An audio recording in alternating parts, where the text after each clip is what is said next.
Hello guys, আপনারা জানেননি আপনাদের অনুপ্রেরণার বালের ভাই তস্তব বিল্লার আইডি আর নাই। ফেসবুকে ঢুকলে শুনি আন্নগো অনুপ্রেরণার আইডি আর নাই। উনি তো অনেক চালাক মানুষ, এখন কি আইডি ডিজেবল করে দিছে?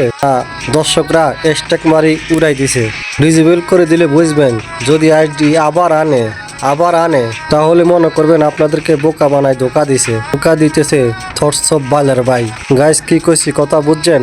অনুপ্রেরণার আরেক নাম থরসব বিল্লাল ভাই বালের ভাই।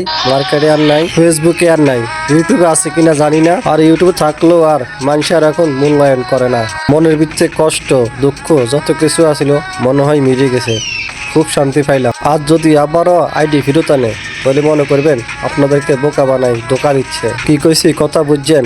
সে ভাইরাল হয়ে গেছে, তার অহংকার বাড়ি গেছে। সে রাইট ম্যানেজ চালু করি সবাইকে কপিরাইট স্ট্রাইক মারতে আছে। এখন তার আইডি গায়েব হয়ে গেছে। ঠিক আছে না গাইজ? আপনারা কমেন্টে বলে যাবেন।